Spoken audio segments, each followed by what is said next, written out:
बच्चों थर्मोडायनेमिक्स में total 4 laws हैं।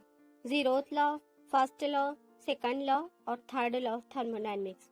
चलिए हम जानने की कोशिश करते हैं कि जीरोथ लॉ क्या है। इस लॉ को जानने से पहले हमें ये समझना होगा कि थर्मल इक्विलिब्रियम क्या है। Thermal equilibrium is defined as the state in which two or more objects or systems when placed in thermal contact have the same temperature and there is no net flow of heat between them. मतलब thermal equilibrium एक ऐसी state होती है जब दो या दो से ज्यादा ऑब्जेक्ट का टेम्परेचर बराबर हो जाता है और इनके बीच हीट ट्रांसफर रुक जाता है। मतलब अगर दो चीजें एक दूसरे कांटेक्ट में होती है और दोनों का टेम्परेचर एक होता है तो हीट एक चीज से दूसरी चीज में ट्रांसफर होती है जब तक दोनों का टेम्परेचर सेम ना हो जाए। चलिए हम थर्मल इक्विलिब्रियम को डेली लाइफ के एग्जांपल से समझते हैं। सोचो तुम्हारे पास एक गर्म चाय का कप और एक गिलास ठंडा पानी है। अगर तुम दोनों को एक साथ रखो तो इनिशियली चाय का टेम्परेचर ज्यादा होगा और पानी का टेम्परेचर कम होगा। और हम जानते हैं कि टेम्परेचर हमेशा हाई टेम्परेचर से लो टेम्परेचर की तरफ फ्लो होता है, इसलिए चाय अपनी हीट पानी को देना शुरू करेगी और पानी थोड़ी देर में गर्म हो जाएगा। दोनों चीजें जब तक एक ही टेम्परेचर पर नहीं आ जाती तब तक हीट ट्रांसफर होता रहेगा। जैसे ही दोनों का टेम्परेचर बराबर होगा इनके बीच हीट ट्रांसफर होना बंद हो जाएगा, तब दोनों ऑब्जेक्ट थर्मल इक्विलिब्रियम में होते हैं। बच्चों अब हम देखते हैं कि जीरोथ लॉ क्या है। Zeroth law is defined as if two systems are in thermal equilibrium with a third system they are also in equilibrium with each other. मतलब अगर दो सिस्टम थर्मल इक्विलिब्रियम में हो तो तीसरा सिस्टम भी थर्मल इक्विलिब्रियम में आ जाएगा, बिकॉज तीनों सिस्टम के टेम्परेचर थर्मल इक्विलिब्रियम स्टेट पर सेम हो जाएंगे। हेंस थर्ड सिस्टम भी थर्मल इक्विलिब्रियम में आ जाएगा। इस लॉ को हम कुछ डेली लाइफ के एग्जाम्पल के थ्रू समझते हैं।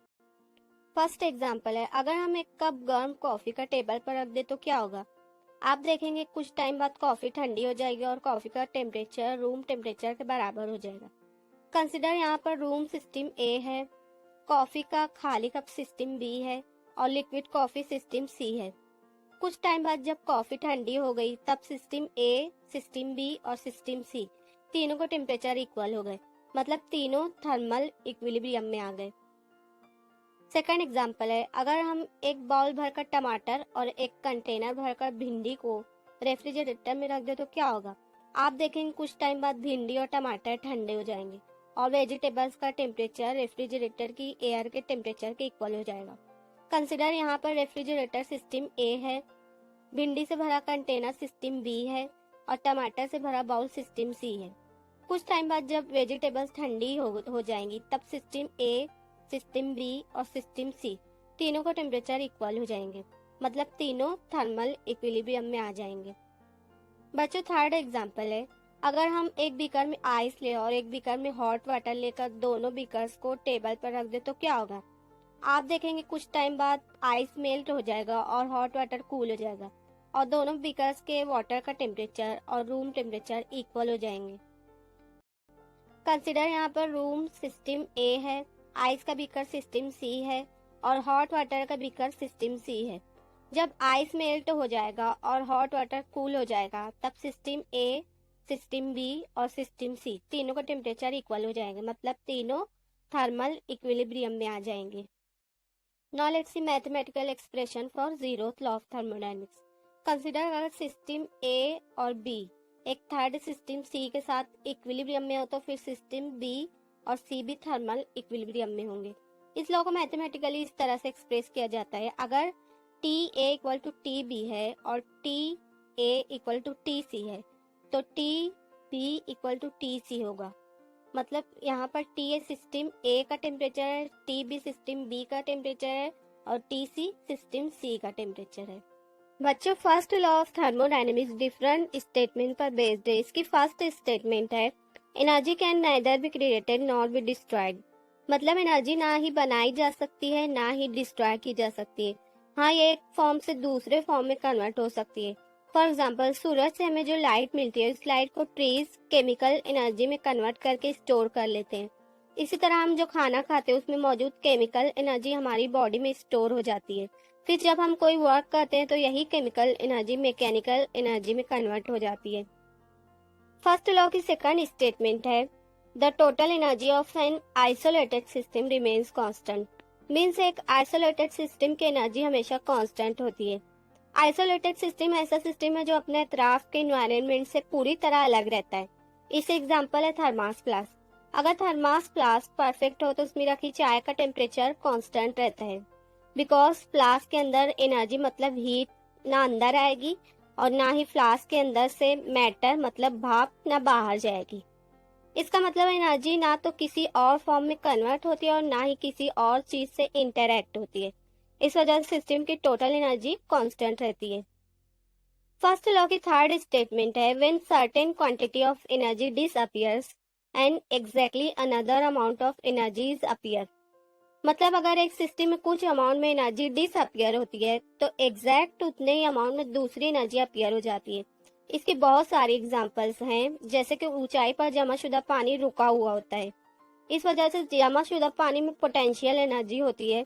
अगर वही पानी नीचे गिरने लगे तो पोटेंशियल एनर्जी काइनेटिक एनर्जी में कन्वर्ट हो जाती है। फिर अगर इस गिरते हुए पानी से अगर बिजली पैदा की जाए तो वही काइनेटिक एनर्जी मैकेनिकल एनर्जी में कन्वर्ट हो जाती है।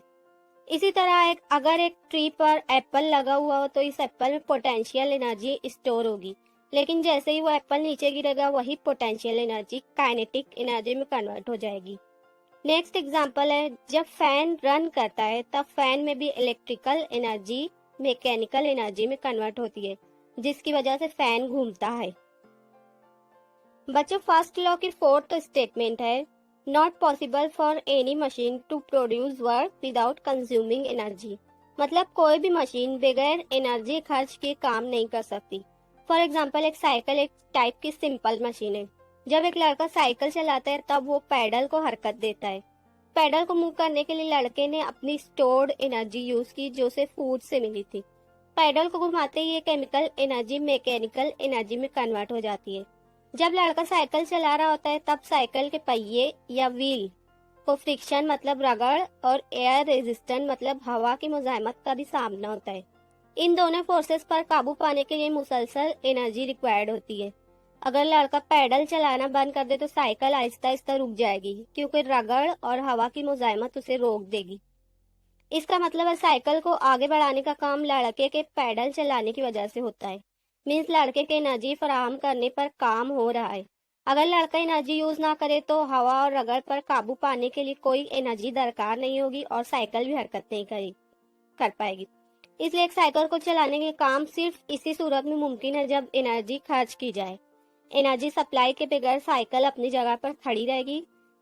इस एग्जाम्पल से ये प्रूव होता है कोई भी मशीन एनर्जी खर्च किए बगैर काम नहीं कर सकती। नाउ फर्स्ट लॉ की फिफ्थ स्टेटमेंट है total amount of energy of a system and surrounding remains constant. मतलब एक सिस्टम और सराउंडिंग की टोटल एनर्जी हमेशा कांस्टेंट रहती है। फॉर एग्जांपल एक बर्तन में वाटर बॉईल करने के लिए रखा जाए तो ये सिस्टम होगा। वो सब कुछ जो सिस्टम से बाहर है जैसे गैस या स्टू, रूम और एटमॉस्फेयर सब सराउंडिंग है।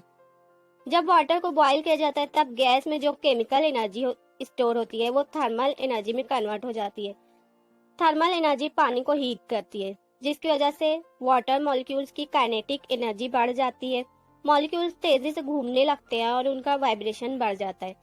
जब पानी अपने बॉइलिंग पॉइंट पर पहुंच जाता है उस वक्त मॉलिक्यूल्स की काइनेटिक एनर्जी इतनी ज्यादा होती है कि वो लिक्विड स्टेट से गैसियस स्टेट में कन्वर्ट होने लगते हैं। इस कन्वर्शन के लिए एक्स्ट्रा एनर्जी लगती है जिसे लैटेंट हीट ऑफ वेपोराइजेशन कहा जाता है। यानी कि बॉइलिंग के प्रोसेस में केमिकल एनर्जी पहले थर्मल एनर्जी में कन्वर्ट होती है। थर्मल एनर्जी वाटर मॉलिक्यूल्स की काइनेटिक एनर्जी बढ़ाती है। फाइनली एक काइनेटिक एनर्जी मॉलिक्यूल्स को गैसियस स्टेट में चेंज करने के लिए लैटेंट हीट के फॉर्म में स्टोर हो जाती है। Now let's see mathematical expression for first law of thermodynamics. बच्चों फर्स्ट लॉ की इक्वेशन को हम दो तरीके से लिखते हैं, delta U equal to Q plus W और delta U equal to Q minus W. इन दोनों इक्वेशंस को हम एक डेली लाइफ की एग्जांपल के थ्रू समझते हैं। अगर हम प्रेशर कुकर की एग्जांपल ले तो यहाँ पर प्रेशर कुकर और उसके अंदर मौजूद जो आलू है और पानी वो सिस्टम है और प्रेशर कुकर के बाहर का एनवायरनमेंट सराउंडिंग है। केस फर्स्ट में अगर हम प्रेशर कुकर को गैस पर रख दें तो सिस्टम हीट एब्सॉर्ब करेगा। हीट इंक्रीज होने की वजह से सिस्टम में जो वाटर और पोटैटोज है उनकी इंटरनल एनर्जी इंक्रीज हो जाएगी। जब हम प्रेशर कुकर के ढक्कन को प्रेस करके बंद करते हैं तो इसका मतलब है हम सिस्टम पर वर्क कर रहे हैं। इस कंप्रेशन की वजह से सिस्टम की इंटरनल एनर्जी इंक्रीज होगी। इसका मतलब है वर्क और हीट की वजह से सिस्टम की इंटरनल एनर्जी इंक्रीज हो रही है। इसलिए ऐसी सिचुएशन में फर्स्ट लॉ ऑफ थर्मोडायनेमिक्स की इक्वेशन होगी delta U equal to Q plus W. इस इक्वेशन में वर्क को सिस्टम पर किया गया काम माना जाता है। क्योंकि केस फर्स्ट में कंप्रेशन हो रहा है, इसलिए यहाँ पर डेल्टा यू सिस्टम की चेंज इन इंटरनल एनर्जी है, क्यू सिस्टम में जो हीट एब्सॉर्ब हो रही है वो है, डब्ल्यू सिस्टम पर जो वर्क किया गया है वो है। केस सेकंड में प्रेशर कुकर अभी भी गैस पर है और गैस अभी भी ऑन है, जिसकी वजह से हीट अभी भी सिस्टम में रिसीव हो रही है और सिस्टम में मौजूद वाटर और पोटैटोज की इंटरनल एनर्जी इंक्रीज हो रही है। फिर सिस्टम में हीट और इंटरनल एनर्जी के इंक्रीज होने की वजह से प्रेशर बिल्डअप होता है। इस प्रेशर की वजह से कुकर की सीटी ऊपर उठती है और एनर्जी भाप के फॉर्म में बाहर निकल जाती है। स्टीम का वाल्व या सीटी के जरिए बाहर निकलना सिस्टम के द्वारा किया गया वर्क है। इस एक्सपांशन की वजह से सिस्टम की इंटरनल एनर्जी डिक्रीज हो जाती है। इसका मतलब है हीट ऐड करने पर सिस्टम की इंटरनल एनर्जी इंक्रीज हुई, बट सिस्टम के वर्क करते ही इंटरनल एनर्जी डिक्रीज हो गई। इसलिए ऐसी सिचुएशन में फर्स्ट लॉ ऑफ थर्मोडायनेमिक्स की इक्वेशन होगी delta U equal to Q minus W. इस इक्वेशन में वर्क या काम को बाय द सिस्टम या सिस्टम के थ्रू किया गया काम माना गया है। इसलिए यहाँ पर डेल्टा यू सिस्टम की चेंज इन इंटरनल एनर्जी है, क्यू हीट जो सिस्टम में एब्सॉर्ब हुई है वो है, और डब्ल्यू वर्क है जो सिस्टम के थ्रू किया गया है। बच्चों ये तो थी प्रेशर कुकर की एग्जांपल। अब हम फर्स्ट लॉ ऑफ थर्मोडायनेमिक्स की डिफरेंट इक्वेशंस को पिस्टन सिलेंडर की एग्जांपल के थ्रू समझते हैं। कंसीडर एक पिस्टन लगे सिलेंडर में गैस भरी हुई है। केस फर्स्ट में जब हम पिस्टन को नीचे पुश करते हैं तो सिस्टम पर वर्क होता है। इस सिस्टम में हम गैस मतलब हीट को ऐड करते हैं। गैस एक्सपांड होना चाहती है लेकिन पिस्टन के कंप्रेस होने की वजह से पूरी तरह एक्सपांड नहीं हो पाती। सिस्टम में हीट के एडिशन की वजह से सिस्टम की इंटरनल एनर्जी बढ़ेगी और पिस्टन के कंप्रेस होने की वजह से वर्क होगा। इस सिचुएशन में इक्वेशन ये बनेगी delta U equal to Q plus W. यहाँ पर हीट सिस्टम से बाहर जा रही है इसलिए क्यू निगेटिव होगा। पिस्टन नीचे मूव कर रहा है तो सिस्टम पर वर्क किया गया है इसलिए डब्ल्यू भी निगेटिव होगा। केस सेकंड में अगर हम गैस को हीट करते हैं तो गैस एक्सपांड होगी और पिस्टन ऊपर उठेगा। इस केस में गैस ने पिस्टन को पुश किया जो कि वर्क है जो सिस्टम में बाहर की तरफ किया। इस केस में इंटरनल एनर्जी बढ़ेगी या कम होगी ये हीट और वर्क के बैलेंस पर डिपेंड करता है। इसलिए इस सिचुएशन में फर्स्ट लॉ की इक्वेशन होगी delta U equal to Q minus W. यहाँ पर हीट सिस्टम में आ रही है इसलिए क्यू पॉजिटिव होगा, पिस्टन ऊपर मूव कर रहा है इसलिए डब्ल्यू निगेटिव होगा।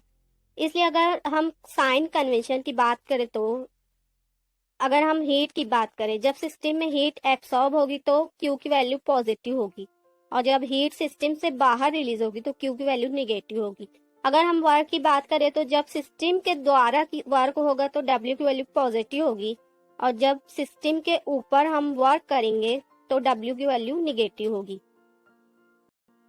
बच्चों ये तो था फर्स्ट लॉ। अब हम बात करते हैं कि सेकंड लॉ ऑफ थर्मोडायनेमिक्स क्या है। सेकंड लॉ भी डिफरेंट स्टेटमेंट पर बेस्ड है जिसकी फर्स्ट स्टेटमेंट है all spontaneous processes are irreversible. मतलब जितने भी स्पॉन्टेनियस या नेचुरल प्रोसेस होते हैं वो इरिवर्सिबल होते हैं और ये प्रोसेस बिना किसी एक्सटर्नल एजेंसी या फोर्स के होते हैं। फॉर एग्जाम्पल ऊंचाई से गिरता हुआ पानी एक स्पॉन्टेनियस या नेचुरल प्रोसेस की एग्जाम्पल है। ऊपर से गिरने वाले पानी को किसी एक्सटर्नल फोर्स की जरूरत नहीं पड़ी, ये ऑटोमेटिक या खुद से ही नीचे गिर रहा है। और ऊंचाई से गिरने वाला पानी एक इरिवर्सिबल प्रोसेस भी है क्योंकि एक बार पानी नीचे गिर जाए तो फिर वापस से ऊपर नहीं जा सकता है। इस स्टेटमेंट की एक और एग्जांपल है, वो ये है कि अगर एक बॉल ढलान पर से नीचे की तरफ आ रहा है तो ये एक नेचुरल या स्पॉन्टेनियस प्रोसेस है। यहाँ पर बॉल को नीचे की तरफ लुढ़कने के लिए किसी एक्सटर्नल एजेंसी की जरूरत नहीं पड़ी, ये खुद से ही नीचे की तरफ गिर रहा है और ऊपर से नीचे गिरने के बाद बॉल वापस से ऑटोमेटिक ऊपर भी नहीं जा सकता है, इसलिए ये एक इरिवर्सिबल प्रोसेस है। नेक्स्ट एग्जांपल है, अगर एक मेटालिक रॉड के एक एंड को गर्म किया जाए तो इसका दूसरा एंड भी ऑटोमेटिक गर्म हो जाता है। रॉड के दूसरे एंड को गर्म होने के लिए किसी एक्सटर्नल एजेंसी की जरूरत नहीं पड़ी और रॉड के दूसरे हिस्से की हीट वापस भी नहीं आ सकती, इसलिए ये एक इरिवर्सिबल प्रोसेस की एग्जांपल है। सेकंड लॉ की सेकंड स्टेटमेंट है, all spontaneous process tend to proceed to a state of equilibrium. मतलब जितने भी स्पॉन्टेनियस प्रोसेस है वो सिस्टम में इक्विलिब्रियम की स्टेट तक ही प्रोसीड होते हैं। फॉर एग्जाम्पल, एक मेटेलिक रॉड है जिसका एक एंड हॉट है तो दूसरा कोल्ड। बच्चों, आप जानते होंगे कि हीट हाई टेम्परेचर से लो टेम्परेचर की तरफ ऑटोमेटिक ट्रांसफर होती है, तो यहाँ पर भी हीट हॉट एंड से कोल्ड एंड की तरफ ट्रांसफर होगी, यहाँ तक कि कुछ टाइम के बाद दोनों एंड का टेम्परेचर सेम हो जाएगा। इसका मतलब है सिस्टम इक्विलिब्रियम स्टेट में आ जाएगा और सिस्टम में इक्विलिब्रियम के मेंटेन होते ही प्रोसेस रुक जाएगा। बच्चों, सेकंड लॉ की थर्ड स्टेटमेंट है, it is impossible to construct a device which works on a single heat source and converts all of its heat into work। मतलब एक मशीन की टोटल हीट वर्क में convert हो ऐसा होना impossible है। फॉर एग्जांपल, एनिमेशन में आप देखते हो कि एक हीट सोर्स से 100 किलो जूल हीट इंजन में आ रही है और 100 किलो जूल वर्क में कन्वर्ट हो रही है। इसका मतलब है इंजन 100% एफिशिएंसी दे रहा है, but according to Kelvin Planck's ऐसा होना इम्पॉसिबल है, बिकॉज एक मशीन में हमेशा दो हीट रिजर्वायर्स होते हैं जिनके एग्जाम्पल है कार और बाइक के इंजन। इनमें एक हीट सोर्स या हाई टेम्परेचर रिजर्वायर होता है जहाँ से 100 किलो जूल हीट रिलीज होकर हीट इंजन में आती है और 40 किलो जूल वर्क होता है और बाकी बची 60 किलो जूल हीट रिजेक्ट होकर हीट सिंक या लो टेम्परेचर रिजर्वायर में आकर स्टोर हो जाती है। बच्चों, सेकंड लॉ की फोर्थ स्टेटमेंट है, it is impossible to construct a device that can transfer heat from cold body to the hot body without absorbing any work। मतलब ऐसा डिवाइस बनाना इम्पॉसिबल है जो बिना कोई हीट या एनर्जी यूज किए हीट को कोल्ड बॉडी से हॉट बॉडी की तरफ ट्रांसफर करे। फॉर एग्जाम्पल, एनिमेशन में आप देखते हो कि एक कोल्ड बॉडी से 100 किलो जूल हीट फ्लो होते हुए 100 kilo joule heat hot body में एब्सॉर्ब हो रही है। मतलब बिना कोई हीट एनर्जी या वर्क यूज किए बगैर हीट कोल्ड बॉडी से हॉट बॉडी में ट्रांसफर हो रही है, but according to Clausius statement ऐसा होना इम्पॉसिबल है, बिकॉज अगर किसी मशीन में कोल्ड बॉडी से हीट हॉट बॉडी में ट्रांसफर करती है तो इसके लिए हीट या एनर्जी की जरूरत पड़ेगी। इसकी एग्जांपल है रेफ्रिजरेटर। रेफ्रिजरेटर में हीट को कोल्ड बॉडी से हॉट बॉडी में ट्रांसफर करने के लिए यहाँ एनर्जी या हीट इलेक्ट्रिसिटी के फॉर्म में कंज्यूम होती है। रेफ्रिजरेटर में 40 किलो जूल वर्क या हीट मिलते ही 60 kilo joule heat cold body से हॉट बॉडी की तरफ ट्रांसफर होती है और 100 kilo joule heat hot body में स्टोर हो जाती है। नाउ सेकंड लॉ की फिफ्थ स्टेटमेंट है, the total entropy of the system and surrounding increases in a spontaneous process. मतलब एक स्पॉन्टेनियस प्रोसेस में सिस्टम और सराउंडिंग की एंट्रोपी हमेशा इंक्रीज होती है।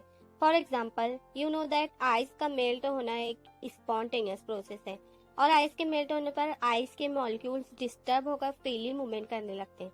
इसका मतलब है सिस्टम में डिसऑर्डर इंक्रीज हो जाता है और डिसऑर्डर इंक्रीज होने का मतलब है सिस्टम की एंट्रोपी इंक्रीज हो जाती है।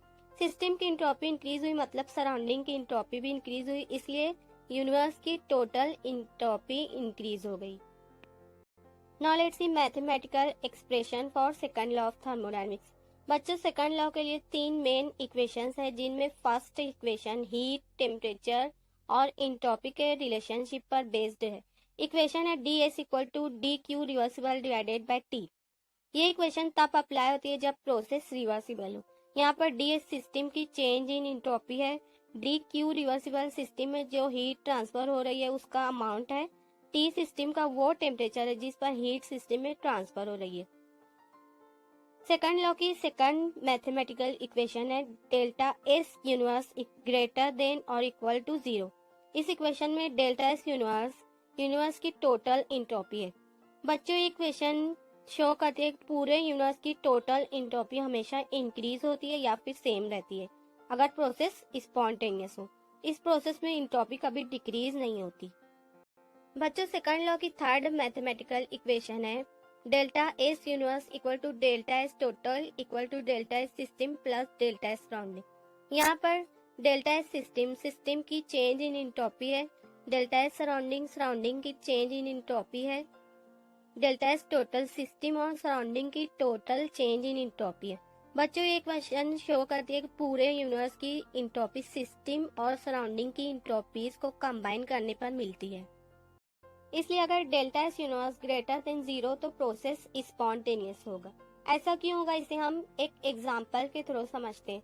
अगर एक आइस को हम फ्रीजर से निकालकर रूम टेम्परेचर पर रख दें तो आइस ऑटोमेटिक बिना किसी एक्सटर्नल एनर्जी लगाए ही मेल्ट होना शुरू हो जाएगा।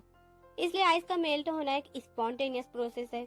यहाँ पर आइस सराउंडिंग से हीट एब्सॉर्ब करके मेल्ट होने लगा, जिसकी वजह से इसके ordered state molecules disordered state में कन्वर्ट हो गए और लिक्विड के मॉलिक्यूल्स इजीली मूवमेंट करने लगे।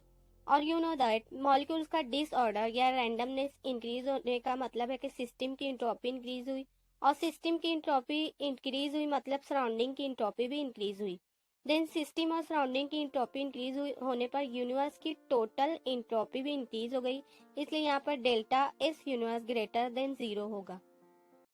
सेकंड पॉइंट है, अगर delta S universe less than 0 तो प्रोसेस नॉन स्पॉन्टेनियस होगा। ऐसा क्यों होगा, इसे भी हम एक एग्जांपल के थ्रू समझते हैं। अगर हम वाटर को फ्रीजर में रख दे तो वाटर को आइस में कन्वर्ट करने के लिए यहाँ पर एक्सटर्नल एनर्जी की जरूरत पड़ेगी। इसलिए वाटर का आइस में कन्वर्ट होना एक नॉन स्पॉन्टेनियस प्रोसेस है। यहाँ पर वाटर एक्सटर्नल एनर्जी यूज करके आइस में कन्वर्ट होने लगा, जिसकी वजह से वाटर के मॉलिक्यूल्स जो फ्रीली मूवमेंट कर रहे थे उनका डिसऑर्डर्ड स्टेट ऑर्डर्ड स्टेट में कन्वर्ट हो गया और लिक्विड के मॉलिक्यूल्स एक डेफिनेट ऑर्डर में अरेंज हो गए। और यू नो दैट मॉलिक्यूल्स का डिसऑर्डर या रैंडमनेस डिक्रीज होने का मतलब है सिस्टम की इंट्रोपी डिक्रीज हुई, और सिस्टम की इंट्रोपी डिक्रीज हुई मतलब सराउंडिंग की इंट्रोपी भी डिक्रीज हुई। देन सिस्टम और सराउंडिंग की इंट्रोपी डिक्रीज होने पर यूनिवर्स की टोटल इंट्रोपी भी डिक्रीज हो गई। इसलिए यहाँ पर delta S universe less than 0 होगा। लास्ट इक्वेशन है, delta S universe equal to 0 हो तो प्रोसेस इक्विलिब्रियम स्टेट पर हो। और ऐसा क्यों हुआ, इसे भी हम एक एग्जांपल के थ्रू समझते हैं। अगर हम आइस और वाटर दोनों को एक कूलर में रख दें तो यू नो दैट यहाँ पर आइस का टेम्परेचर 0 डिग्री सेल्सियस होगा और वाटर का नॉर्मली 10 डिग्री सेल्सियस होगा। टेम्परेचर डिफरेंस की वजह से आइस वाटर से हीट एब्सॉर्ब करके पिघलने लगेगा। जब तक आइस मेल्ट होता रहेगा सिस्टम में टेम्परेचर का डिफरेंस कम होगा। मेल्ट होने वाली आइस की वजह से वाटर का टेम्परेचर भी कम होता रहेगा। यहाँ पर आइस हीट एब्सॉर्ब करता है मतलब आइस के ऑर्डर मॉलिक्यूल्स में डिसऑर्डर इंक्रीज हुआ, और वाटर ने हीट रिलीज की मतलब वाटर के मॉलिक्यूल्स में डिसऑर्डर डिक्रीज हुआ। जब तक कूलर का टेम्परेचर 0 डिग्री सेल्सियस पर नहीं पहुंच जाता, या आप कह सकते हैं कि जब तक आइस और वाटर का टेम्परेचर सेम नहीं हो जाता तब तक आइस मेल्ट होता रहता है। और जैसे ही दोनों का टेम्परेचर सेम होता है आइस का मेल्ट होना भी रुक जाता है। अगर कुछ आइस बाकी रहती है तो टेम्परेचर 0 डिग्री सेल्सियस पर स्टेबलाइज हो जाता है। इक्विलिब्रियम स्टेट पर पहुंचते ही वाटर और आइस के बीच हीट एक्सचेंज होना बंद हो गई। इसका मतलब है सिस्टम और सराउंडिंग की नेट चेंज इन इंट्रोपी 0 हो गई, यानी कि सिस्टम और सराउंडिंग दोनों की इंट्रोपी चेंजेस को कैंसिल कर देते, इसलिए यहाँ पर delta S universe equal to 0 होगा।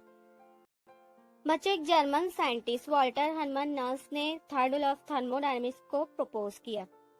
ही stated that the value of entropy of a completely pure crystalline substance is 0 at absolute 0 temperature. मतलब अगर एक प्योर क्रिस्टलाइन सब्सटेंस का टेम्परेचर एब्सोल्यूट 0 हो तो उस सब्सटेंस की एंट्रोपी भी 0 हो जाएगी। इसे हम एक डेली लाइफ की एग्जांपल के थ्रू समझते हैं। एक गैस है जिसका कुछ पर्टिकुलर टेम्परेचर है। अगर इसे हम एक क्लोज्ड कंटेनर में बंद कर दे तो आप देखेंगे कि उस गैस का टेम्परेचर डिक्रीज होने लगेगा। टेम्परेचर डिक्रीज होने की वजह से मॉलिक्यूल्स की काइनेटिक एनर्जी भी डिक्रीज होगी, मींस मॉलिक्यूल्स का डिसऑर्डर या रैंडमनेस डिक्रीज होगा।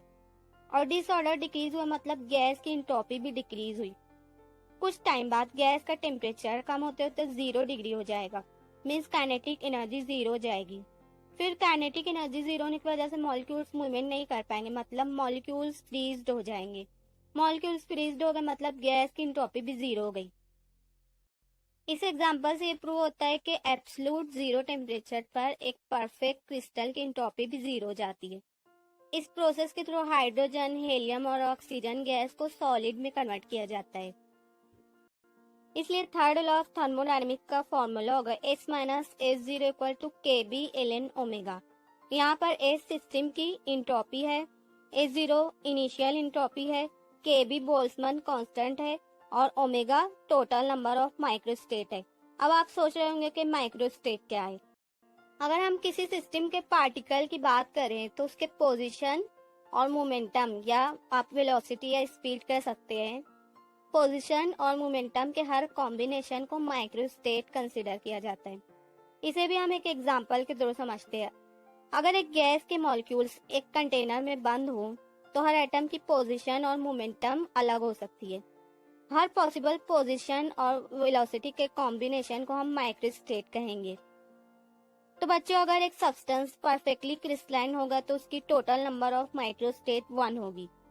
हमारा थर्ड लॉ का फॉर्मूला था S minus S0 equal to KB ln omega.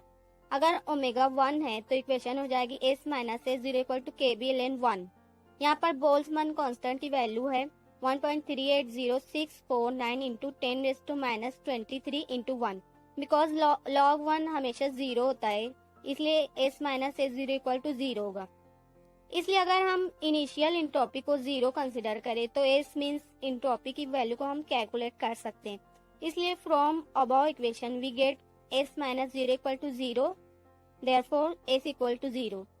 इस वैल्यू से ये प्रूव होता है कि एक परफेक्ट क्रिस्टलाइन सब्सटेंस की इंट्रोपी एब्सोल्यूट 0 टेम्परेचर पर 0 हो जाती है। वीडियो अगर अच्छी लगी तो लाइक करें, चैनल को सब्सक्राइब करें। Thanks for watching.